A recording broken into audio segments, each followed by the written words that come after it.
అందరికీ నమస్కారం. నా పేరు వనజలక్ష్మి. నేను అకాడమిక్ హైట్స్ పబ్లిక్ పాఠశాల కొత్తపేట శాఖలో తెలుగు టీచర్గా పనిచేస్తున్నాను. మా పాఠశాల కోడ్ నంబరు 5047.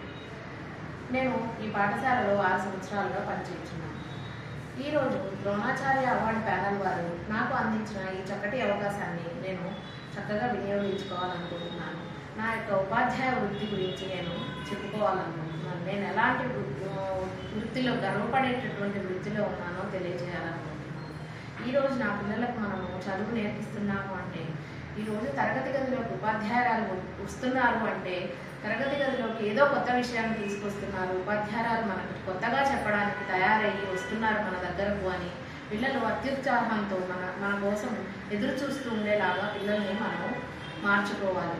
పిల్లలకి ఎప్పుడూ రాతపూర్వకమైన విషయాలే కాకుండా వినడానికి, చూడడానికి చేసే విధంగా పిల్లలు చూడాలి, వినాలి అనే విధంగా మన చదువుని మనం నేర్పించే బోధన అనేది ఆ విధంగా ఉండేలాగా మనం మలుచుకోవాలి. పిల్లలు గ్రహించే శక్తి తొందరగా గ్రహిస్తారు. వినే పద్ధతి ఎప్పుడైతే ఉంటుందో దాన్ని తొందరగా గ్రహిస్తారు. చూసేది, వినేది గ్రహించినప్పుడే పిల్లల్లో జ్ఞానం అనేది కలుగుతుంది, తొందరగా నేర్చుకోగలుగుతారు.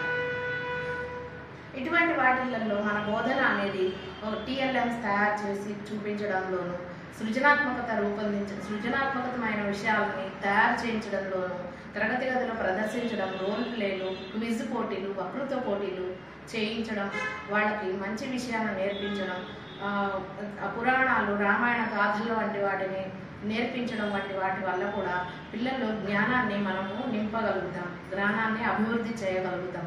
విద్యార్థి అనేవాడు, ఒక విద్యార్థి బయటకు వెళ్తున్నాడు అంటే ఇవాటి పిల్లలే రేపటి పౌరులుగా ఉపాధ్యాయురాలు తీర్చిదిద్దుతోంది అంటే ఉపాధ్యాయురాలే దేశ గౌరవాన్ని పెంచే పిల్లల్ని తయారు చేస్తుంది అంటే ఆ పిల్లలు ఎంతో ఉన్నత స్థానానికి వెళ్ళి ఎప్పటికీ మనల్ని ఉపాధ్యాయురాలనే వాళ్ళని పిల్లలు గుర్తుపెట్టుకోవాలనేటట్టుగా విద్యార్థిని తయారు చేయాలి దేశానికి అని నా అభిప్రాయం.